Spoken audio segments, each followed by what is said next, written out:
Joining us now for our brief and the review of some of the headlines of today's newspapers from around the world is Adefemi Akinsanya. Today she's in blue. The lady in blue. Good morning. Good morning, Dr. Rubin. The doctor in green. How are you this morning? You good? Good morning. Good morning, I It's a morning of primary colors. Yes. So 1, 2, 3. All of us, right? I want to give this blue a name. What is it? Give it. Let's see. Blue. Oh, I like it. I like it. Why not? Why not? Good morning to you, Rufai. Yes. We have our own everything. Funnily enough. Good morning to you, viewers. Let me tell you what's happening around the world. Well, we begin in the Middle East, where at least 6 people have been killed by an Israeli airstrike on a residential compound in the Qatari capital of Doha, which targeted Hamas leaders who were participating in Gaza ceasefire discussions.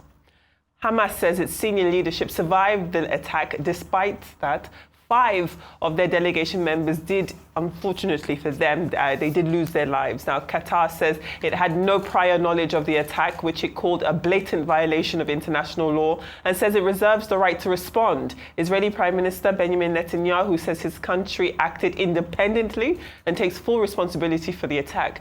The United States, an ally to both Qatar and Israel, says it's unhappy with how the events transpired. US President Donald Trump says he was told of the attack by the US military, and then he tried to inform the Qataris of the impending attack, but his information came in too late. Now, this is the second time in 3 months that Qatar has found itself on the receiving end of incoming missiles, the other being Iran's token attack in June on the US airbase at Al Udeid, just outside Doha, the capital.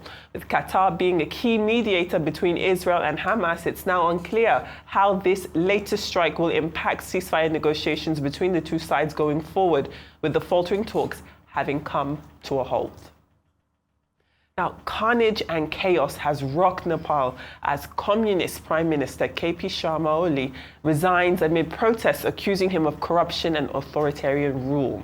Now, at least 22 people have been killed in the unrest, which saw the parliamentary building set on fire. Videos circulating on social media also show protesters breaking into the home of Nepal's Foreign Minister Arzar Rana Dioba, where she was punched and beaten repeatedly.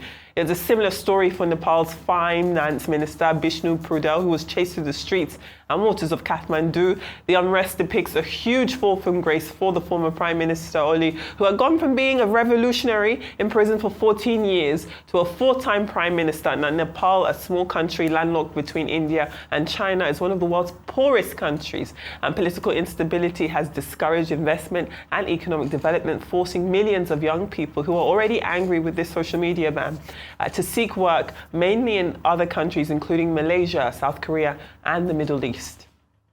Now, coming to the African continent, and Ethiopia has officially inaugurated Africa's largest hydroelectric dam.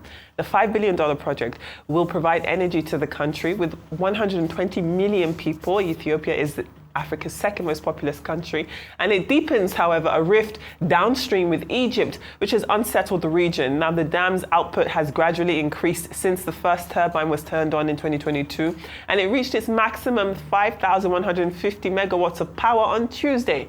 That puts it among the 20 biggest hydroelectric dams in the world, at about 1/4 of the capacity of China's Three Gorges Dam. Now, Ethiopia's downstream neighbors, including Egypt in particular, which built its own Aswan High Dam on the Nile in the 1960s, fear that the Grand Revolution Dam, this one by Ethiopia, could restrict its water supply during droughts and could encourage the construction of other upstream dams.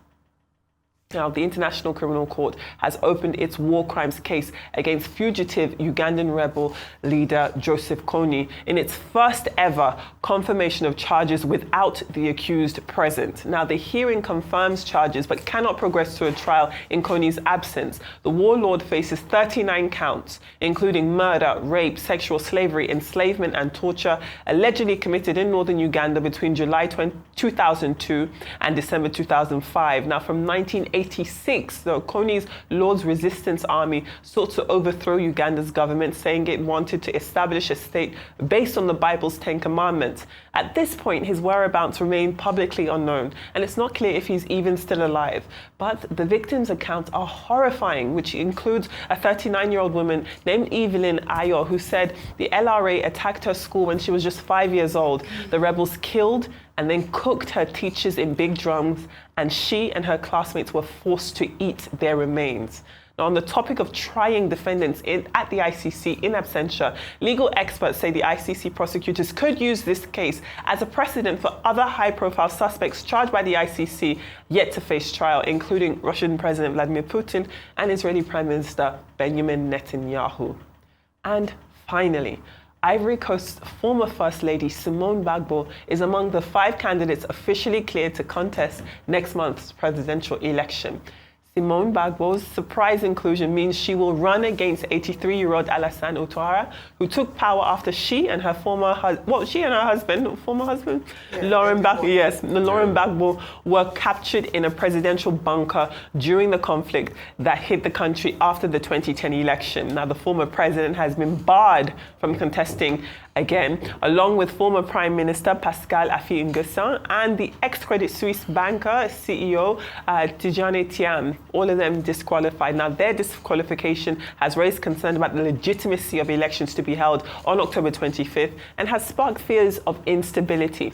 With her nickname being the Iron Lady, Simone Gbagbo's candidacy is not only politically significant, but symbolically powerful in a country where women remain largely underrepresented in national leadership. So we have a whole host of stories today on the World Brief. So I beg for you to pick a few and discuss it. We can move on to papers. Okay, let's hear your thoughts. So it's a buffet, exactly. So we'll eat for Real quickly, Simone Gbagbo here, bring political to the force, but going nowhere. Ouattara will be re-elected easily. That's a piece of cake. Nothing is going to happen. As regards what's happening in Nepal. So this is what's happening in Nepal. And thank God for social media. And you see, that's why every government was about social media. A trend was going on. Nepo babies were posting their affluent lifestyle. Correct. Nepotism babies. And children of the poor kept on looking and saying, what kind of life is this? So they started trending, say no to these Nepo babies. Then the government got scared and shut down the social media because the government will never understand. So they always make mistakes, like they try to shut everybody down. And the kids got irate and said, no, we have a right to our country. People are living fat. The government is corrupt. The prime minister is corrupt. The same prime minister that used to be a freedom fighter in the 80s and 70s. Because if you see the history of Nepal has a long history of dynasty and royalty and all of that. So there's a class system. Then they went on the streets. The government ended up killing about 19 of them. Yeah. Then all hell let loose. They stormed the parliament, caused chaos and all of that. India shut their borders and everything. Countries are on tenterhooks. If I hear the prime minister is in a military barrack somewhere hiding out. Yeah, why would he hide? So now the mayor of the town is now begging the young people that, no, you have a right to your voice. The social media they shut down before, they quickly put it on again. So it just shows the power of the people. And that's why we keep telling, if you see what's happening in Nepal, it's just like what's happening in any other developing country. A class system, exactly what happened in Bangladesh. Some people think they are better than the people, and that's what ruins the country. As regards the dam issue, it goes back again to colonialism. Because Egypt was more important to the British colonial system, so what they did was that they gave Egypt more rights. They gave Egypt 48 billion cubic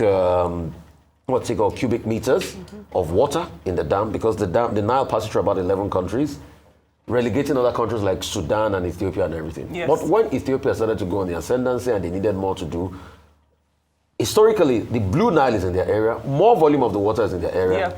And they say, we have to build a dam. They've been talking about it since the 70s.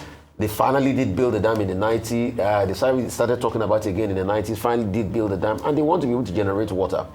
And Egypt and Sudan on one side are saying, no, we are not happy about this and all of that. But Egypt had no right over the Nile. It was because the British increased the concession of volume of water they can use in the first place. That's how we got here. So that's how we got here in the first place. So it's just, hegemonies fighting against each other. But Ethiopia has a right to also develop. The Nile is for everybody. It is. The Blue Nile and the White Nile.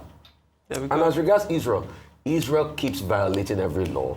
Trump said he knew about the attack. But the funny and the interesting thing is, he said before he told the Qataris, the attack had already happened. How can you allow to bomb a sovereign nation like that? Not right. And a nation that bought weapons worth over 16 billion from you, well, the Qataris. Right, okay, so I want to talk about Nepal this one, because I feel like there are lots of lessons that can be learned, and actually lots of similarities. I won't mention where, but I can draw some similarities between the agitations of what they've termed the Gen Z. I think that term is, they call them the coconut head generation in this part of the world. They call them the Sorosuke generation, the ones who speak up, and Sorosuke speak up loudly, and the ones who will not take nonsense. We saw that happen in this part of the world, and that's why I want to draw some. It's almost like deja vu. You know, if you follow the story and what's happening in Nepal, it would almost seem like a familiar script that many of us have seen. So what started it off? Rufai, you talk about the Nepo kids, the Nepo babies. Yes. By the way, social media is very powerful Absolutely. in Nepal, with Facebook being the most accessed platform. Now, Facebook, Instagram, TikTok, WhatsApp are powerful tools that a population that has over 25% of them living below poverty lines access. You know what they say about the idle man being the devil's workshop, especially when you have access to seeing how the rich and famous, who according to some of the young people that were interviewed, flash these wealth without showing the merit for accessing it, the luxurious lifestyle, and you cannot make a connect between how they got there and what they are spending. And then there's a huge divide between the rich and the poor. And so the people watch them and say, after a while, the poor will what? They will eat the rich after they, you know, when they get so hungry. But this is what happens when the people have been pushed to the wall. It brings out barbaric tendencies, as what we've seen, because you cannot describe anything. Like they're burning the government, the parliament. They are beating up ministers, they're beating up politicians. The people are angry, especially the young people who have come out in protest to say enough is enough. Now, what happened? The Nepalese government said, perhaps seeing how powerful social media is in the country, as we also know in another parts of the world, and they said, okay, all social media platforms have to register with the Ministry of Communications and Information Technology. Now, failing this, when the deadline was up, they shut down about 25 social media platforms, and then the young Gen Z people went up in arms. Now, this sparked the protest. However, they then used this as an opportunity to advocate for other unsettling issues, especially poverty, corruption, being big on that. And that's why you see now this big, and they almost seem uncontrollable. In response, you know, I think, of course, the government didn't think this was going to happen. The military have now come out to say that they're going to contain whichever way they would be able to do this. And what we're now hoping for is that they wouldn't use excessive force. About tens of people have died already, lost their lives, 200 people injured already across Nepal. Yet the young people are still angry, upset that the government has deepened inequality, despite efforts that have been made in recent times to reduce poverty and inequality in the country. The people are coming out to say, you know what, enough is enough, corruption has to end. And the power of the people, the Prime Minister has resigned now. There's no one knows who is in charge. And guess another similarity, there's no leader of the mob. Young people just came out, so in terms of negotiation, who's going to come to the negotiation table? Very similar. I said it was like reading a script I had seen before. Now the military is firing live bullets. Now you mentioned bullets as some of the protesters. So a number of things there, and just one statement. Bullets, they are firing. One statement, but press covers differently. One statement on Simone Bagbo. I'm not as unenthusiastic as Rufai. I think that she would give Ouattara a run for his money. She's not just been the ex-first lady, but she also has strong political history, being a PM herself, being a heavy voice, a strong voice, and having gone to prison and fought, you know, in alongside her husband. So I'm looking forward to maybe seeing the first female, leader of Ivory Coast. That'd be wonderful. That would be great. Okay, in my view, what are the key editorial questions? With Nepal, the issue is about youth power. The people driving this revolution, in quotes, in Nepal, they are a group of persons called Gen Z. And they say they are complaining about corruption, they are complaining about Nepo baby, Nepo kids, the elite, the conspicuous consumption of the elite. So on Monday, they took to the streets in Kathmandu, and then they were attacked by the police, killing some of them, over 200 injured, about 22 killed, and then, of course, on Tuesday, they went back to the streets. They burned down the houses of political leaders and those they believe were over enjoying, in the country. But the big issue here is that this country is in a state of flux. There is no leader. The future of the country is uncertain. The Prime Minister may have resigned, but nobody knows who is going to take over. Now, the military, the general, the Chief of Army Staff has stepped in to say, okay, we want dialogue. There will be an opportunity for dialogue. But who is going to dialogue? Because as you heard during NSAS in Nigeria, there is no known leader of the revolution. This is just a coalition of young persons, of collectives, of angry young people. So that's why the future of Nepal is in a state of flux. Yes. We do not know how the revolution, in quotes, they do not call it a revolution, how it will end. That's the major problem that they have. With regard to the celebration in Ethiopia yesterday of the 5 billion 14-year project in the making, 112-mile long, Grand Renaissance Dam. That's what it is called. That they launched yesterday with a lot of traditional dancing. Mm-hmm. The problem is about the deepening of diplomatic tensions involving Ethiopia, involving Sudan, involving Egypt. Now, the Blue Nile, or the Nile generally, is considered a major thing for Egypt. Yes. Egypt says, no Nile, no Egypt. And now Ethiopia has successfully won the diplomatic tension that has been on for 14 years by creating this dam. Mm-hmm. And now they say the dam will give their people more electricity, will create jobs, and that they can even sell electricity to other countries. And in their view, Egypt and Sudan do not have to worry. But the problem here is that what will happen next? In 2019, in his first comment, President Trump tried to intervene, but that diplomacy failed because Trump was on the side of Egypt. Mm-hmm. In fact, he suspended funding for Ethiopia. Ethiopia now said, look, they use their own money to do this thing for their own people. Yes. And to bring them opportunities. So what is going to happen next? In 2019, Trump said that, look, Egypt will have no option but to destroy that dam. Would that happen? So we have to worry more about what happens hereafter. Yes. As for Simone Gbagbo, now people have been talking about symbolism, that she's a woman who is going to be part of the election in Côte d'Ivoire. The campaigns will start October 10. The election is on October 25. Yes. Now, they say, oh, symbolism. But she's not the only woman. There is another woman called Ajua, who is also part of the process. 5 candidates have been approved.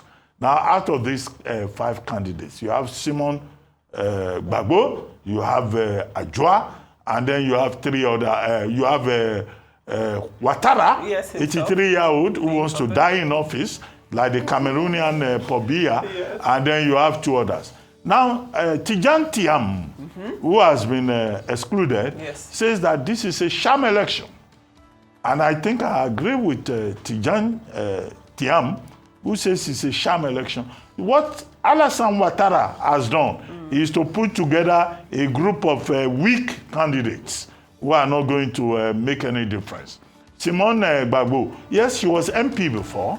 She was, taken to ICC. ICC just ignored the case after 9 years. She was taken to court after the 2010 elections with her husband, but she survived. This same Ouattara, pardoned her and all of that. Okay, the question is her husband, whom she divorced in 2023, is he going to support her? So there's chaos brewing, instability, being prepared in Côte d'Ivoire. But the basic issue is about Sititism, because Alassane Ouattara revised the constitution in 2016 to allow him to have a chance in 2020, and now he's running for a 4th term. So he's in the same boat with Pobia, he's in the same boat with Equatorial Guinea's Teodoro Obiango, and that's something that Africa needs to worry about. There we go. Well, thank you all for your wonderful submissions. As always, Let's look at some newspapers. Let's start with the front page of This Day. This Day leads with peace prevailing as the National Union of Petroleum and Natural Gas Workers yesterday called off its industrial action after the Department of State Services brokered a truce between the federal government, oil industry stakeholders and organised labour. Meanwhile, the National Assembly has formally declined Senator Natasha Akpoti-Uduaghan's request to resume her legislative duties in the Senate, even though her 6-month suspension ended on the 4th of September. The Senate says a pending appeal at the Court of Appeal is the primary obstacle keeping her from resuming. Daily Independent leads with the federal government ruling out the immediate enforcement of that 5% tax on petrol products. The Trade Union Congress of Nigeria had threatened a nationwide strike if the tax went ahead. Now, the Leadership newspaper reports on the Nigeria Civil Aviation Authority summoning local airlines over flight cancellations and delays. There's also news that the Central Bank of Nigeria is targeting $1 billion in monthly diaspora remittances next year. The Daily Trust has the unfortunate story of two sisters, 18-year-old Fatima and 3-year-old Hanifa, who were swept away by the floodwaters in Zaria. Fatima's body was found, but that of her younger sister, who was strapped to her back, has not yet been recovered. Moving on to European papers. Euronews has French President Emmanuel Macron appointing Defense Minister Sébastien Lecornu as Prime Minister. Lecornu was a member of the right-wing Republican Party in the past, but moved to the ruling party's renaissance when he joined the party after President Macron took power in 2017. And finally, the Huffington Post, or HuffPost, reports on Poland saying that it scrambled its own NATO air defenses to shoot down drones on Wednesday after a Russian air attack on western Ukraine, the first time in the Ukraine war that Warsaw has engaged assets in its airspace. Poland's military command said Polish airspace was repeatedly violated by drone-type objects during the Russian attack across the border in Ukraine. Well, thank you so much, Adefemi, yes. for the updates today. World Brief and, of course, the newspaper headlines this morning.